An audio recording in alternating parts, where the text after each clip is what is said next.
శ్రీలంక ఆతిథ్యం ఇచ్చిన unofficial ODI try series లో టీమిండియా విన్నర్ గా నిలిచింది. జూన్ 21 అంటే ఆదివారం డంబుల్లా వేదికగా జరిగిన ఫైనల్ మ్యాచ్ లో శ్రీలంక ఏని 66 పరుగుల తేడాతో చిత్తు చేసి టీమిండియా ట్రోఫీని ముద్దాడింది. నిజంగా శ్రీలంక హోస్ట్ చేస్తున్న సిరీస్ లో వాళ్ళ హోమ్ గ్రౌండ్ లో అది ఫైనల్ మ్యాచ్ లో శ్రీలంకని ఓడించడం అంటే మామూలు విషయం కాదు. ఈ సిరీస్ అనఫీషియల్ అయినా ఈ విక్టరీ టీమిండియా ఏకి చాలా స్పెషల్. మరోసారి టీమిండియా సీనియర్ టీమే కాదు, మేమేమి తక్కువ కాదంటూ టీమిండియా జూనియర్ టీమ్ ప్రూవ్ చేసుకున్నారు. ముఖ్యంగా శ్రీలంక ఏ బౌలర్స్ అయితే వైభవ్ సూర్యవంశిని కెలికి మరీ కొట్టించుకున్నట్టు అయింది. సెంచరీ మిస్ అయింది కానీ సెంచరీ చేసినంత పని చేశాడు. శ్రీలంక బౌలర్స్ ని కారేశాడు. వైభవ్ సూర్యవంశి లంక దహనం చేశాడు. పాపం బుడ్డోడి సెంచరీ మిస్ అయింది కానీ టీమిండియా ఏకి ట్రోఫీ అయితే వచ్చింది. సో అసలు ఈ మ్యాచ్ లో ఏం జరిగింది, వైభవ్ సూర్యవంశి చేసిన వీర విహారం, ఇవన్నీ కవర్ చేస్తూ హైలైట్స్ గురించి డిస్కస్ చేద్దాం. వీడియో స్కిప్ చేయకుండా లాస్ట్ వరకు చూడటానికి ట్రై చేయండి. ఈ మ్యాచ్ లో టాస్ ఓడిపోయి ఫస్ట్ బ్యాటింగ్ చేసిన టీమిండియాకి ఓపెనర్లు ప్రియాంశ్ ఆర్య ఇంకా వైభవ్ సూర్యవంశి సూపర్ స్టార్ట్ అందించారు. ముఖ్యంగా వైభవ్ సూర్యవంశి వచ్చి రాగానే శ్రీలంక బౌలర్స్ పై ఎదురు దాడికి దిగారు. లీగ్ స్టేజ్ లో ఆయన గొడవని బాగా గుర్తు పెట్టుకుంటూ ప్రతి బౌలర్ పై వైభవ్ సూర్యవంశి రివెంజ్ తీసుకున్నాడు. బౌలర్ చేతిలో ఉన్నంత సేపే సేఫ్ గా ఉంటుంది. వన్స్ బ్యాట్ మీదకి వచ్చాక ఆ బాల్ గ్రౌండ్ లో ఎక్కడా కనపట్లేదు. అయితే గాల్లో లేదా బౌండరీ లైన్ అవతల మాత్రమే కనిపిస్తుంది. అంతలా వీరంగం చేశాడు. అలా 11 బాల్స్ లోనే హాఫ్ సెంచరీ కంప్లీట్ చేసి లిస్ట్ ఏ హిస్టరీలోనే ఫాస్టెస్ట్ హాఫ్ సెంచరీని వైభవ్ సూర్యవంశి నమోదు చేశాడు. అలా ఎక్కడా గ్యాప్ ఇవ్వకుండా శ్రీలంక బౌలర్స్ కి ముప్పు తిప్పలు పెట్టి 3 చెరువుల నీళ్లు తాగిచ్చాడు. ఎందుకు గొడవ పెట్టుకున్నామా అనేలా వైభవ్ సూర్యవంశి చేసి చూపించాడు. జస్ట్ 8.5 ఓవర్స్ లో టీమిండియా స్కోర్ ని 132 వరకు తీసుకెళ్లాడంటే వైభవ్ సూర్యవంశి ఎంతలా వీరంగా సృష్టించాడో అర్థం చేసుకోవచ్చు. ఈ మ్యాచ్ లో సూర్యవంశి స్ట్రైక్ రేట్ 340+ ఉంది. దీంతోనే అర్థమవుతుంది వైభవ్ సూర్యవంశి ఎంత ఫైర్ మీద ఉన్నాడో శ్రీలంక బౌలర్స్ మీద. అలా బౌండరీలు కొడుతూ వైభవ్ సూర్యవంశి 29 బాల్స్ లోనే 94 పరుగులు కొట్టాడు. బట్ అన్లక్కీలీ వైభవ్ సూర్యవంశి 6 పరుగుల తేడాతో సెంచరీ అయితే మిస్ చేసుకున్నాడు.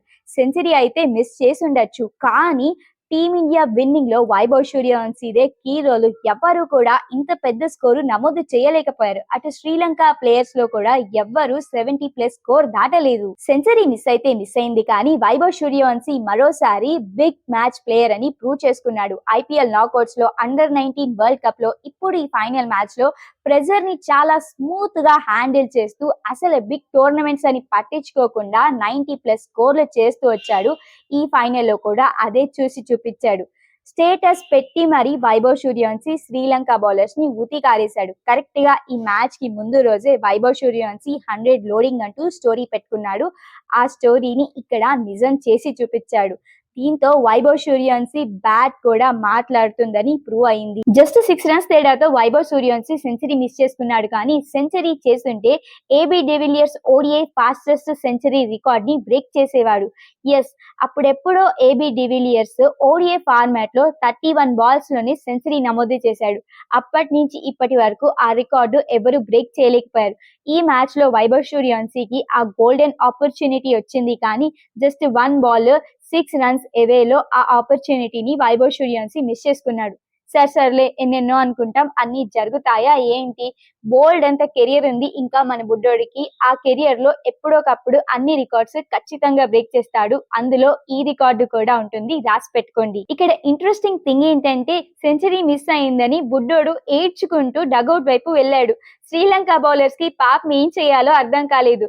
వాడు మమ్మల్ని కొట్టి సెంచరీ మిస్ అయిందని ఏడుస్తూ వెళ్లడం ఏంటా అని నెత్తిపై చేతులు పెట్టుకున్నారు. ఇది సోషల్ మీడియాలో వైరల్ అవుతుంది. వైభవ్ సూర్యవంశి అవుట్ అయిన వెంటనే మరో ఓపెనర్ ప్రియాంశ్ ఆర్య కూడా 39 రన్స్ కే పెవిలియన్ చేరాడు. ఇద్దరు ఓపెనర్స్ అవుట్ అయిన తర్వాత టీమిండియా స్కోర్ వేగం కాస్త తగ్గింది. కానీ ఇదే టైంలో కెప్టెన్ తిలక్ వర్మ ఇంకా రుతురాజ్ గైక్వాడ్ ఇన్నింగ్స్ ని చక్కదిద్దే ప్రయత్నం చేశారు. ఇద్దరు రెస్పాన్సిబుల్ గా ఆడుతూ ఒకళ్ళు 40 ఒకళ్ళు 69 రన్స్ చేసి మూడో వికెట్ కి 84 రన్స్ పార్ట్నర్షిప్ ని బిల్డ్ చేసి టీమిండియా స్కోర్ వేగం కాస్త పెంచారు. వీళ్ళందరూ అందించిన కిక్ స్టార్ట్ ని మిడిల్ ఆర్డర్ లో కుమార్ కుషాల్ ఛాగ్రా ఇంకా విప్రస్ నిగమ్ కూడా కంటిన్యూ చేశారు. దాంతో టీమిండియాకి భారీ స్కోర్ వచ్చింది. అయితే వీళ్ళిద్దరూ అవుట్ అయిన తర్వాత నిశాంత్ సింధు ఇంకా సూర్యాన్ షెట్జే అంతగా క్రీజ్లో నిలవలేదు. కానీ లాస్ట్ లో సింగిల్ హీరో లాగా అంకుల్ రాయ్ 15 బంతుల్లో 30 పరుగులు చేశాడు. దాంతో టీమిండియా 50 ఓవర్లలో 9 వికెట్లు కోల్పోయి 377 భారీ పరుగుల టార్గెట్ ని శ్రీలంక ముందు ఉంచగలిగింది. 379 పరుగుల భారీ టార్గెట్ ని చేసేందుకు బరిలోకి దిగిన శ్రీలంక ఏకి స్టార్టింగ్ లోనే టీమిండియా బౌలర్స్ చుక్కలు చూపించారు. మెయిన్ గా pacer Yash Thakur power play అయ్యేలోపే 3 వికెట్లు తీశాడు. దాంతో శ్రీలంక టోను ఎక్కడా కూడా సెట్ అవ్వలేదు. ఇక ఆ తర్వాత సదీర్ సమరవిక్రమ ఇంకా కెప్టెన్ సహానా ఇన్నింగ్స్ ని చక్కదిద్దే ప్రయత్నం చేశారు. 4వ వికెట్ కి వీళ్ళిద్దరూ కలిసి 53 పరుగుల పార్ట్నర్షిప్ ని బిల్డ్ చేశారు. కానీ ఫలితం లేకుండా పోయింది. వీళ్ళిద్దరూ కూడా పెవిలియన్ చేరారు. కరెక్ట్ గా సహనా అవుట్ అయ్యే టయానికి శ్రీలంక 6 వికెట్లు కోల్పోయి 177 పరుగులు మాత్రమే చేయగలిగింది. 7 వికెట్లు పడిన తర్వాత కూడా శ్రీలంక బ్యాటర్స్ ఏం మాత్రం గివప్ ఇవ్వలేదు. క్రీజ్ లో ఉన్న విజయకాంత్ ఇంకా వన్యూష్ కలిసి 7వ వికెట్ కి 77 పరుగుల పార్ట్నర్షిప్ ని బిల్డ్ చేసి టీమిండియా బౌలర్స్ కి పెద్ద తలనొప్పిలా మారారు. క్రీజ్ లో సెట్ అయిపోయి వదలని జిద్దులాగా అలా ఉండిపోయారు. ఈ టైంలోనే వన్యూష్ హాఫ్ సెంచరీ కూడా కొట్టాడు.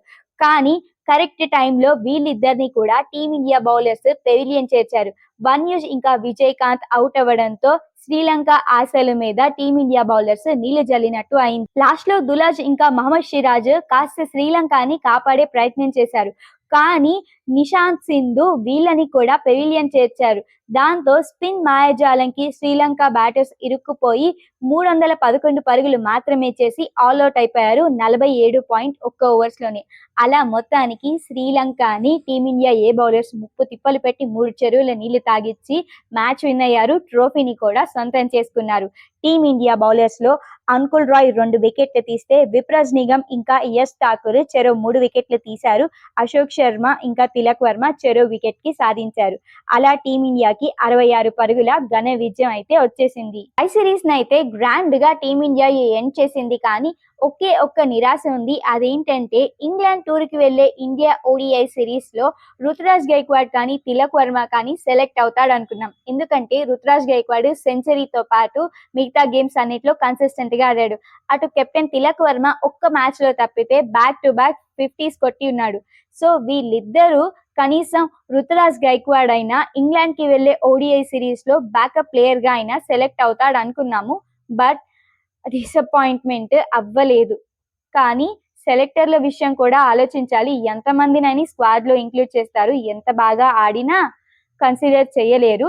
ఎందుకంటే స్క్వాడ్ లో చోటు ఉండదు. ఆల్రెడీ విరాట్ కోహ్లీకి బ్యాకప్ ఇషాన్ కిషన్, జైస్వాల్ ఇలా ఆల్రెడీ టీమే చాలా ఫుల్ఫిల్డ్ గా ఉంది. సో చేసేదేమీ లేదు. రుతురాజ్ గైక్వాడ్, తిలక్ వర్మకి బ్యాడ్ లక్ అంతే. మరి కొన్ని రోజులు టీమిండియా ఓడిఐ ఫార్మాట్ లో చోటు దక్కించుకోవడానికి వీళ్ళిద్దరూ వెయిట్ చేయాల్సిందే. ఇంతకీ ఇండియా శ్రీలంక ఫైనల్ మ్యాచ్ లో మీ ఫేవరెట్ నాక్ ఏదో కమెంట్స్ లో చెప్పండి. వీడియో నచ్చితే లైక్ కొట్టడం మర్చిపోవద్దు. ఇలాంటి ఇంట్రెస్టింగ్ క్రికెట్ అప్డేట్స్ కోసం మన ఎంపీటీ క్రికెట్ ఛానల్ ని సబ్స్క్రైబ్ చేసుకోవడం మర్చిపోవద్దు. మరో ఇంట్రెస్టింగ్ క్రికెట్ అప్డేట్ తో మీ ముందుంటాం. అప్పటి వరకు టాటా, గుడ్ బై.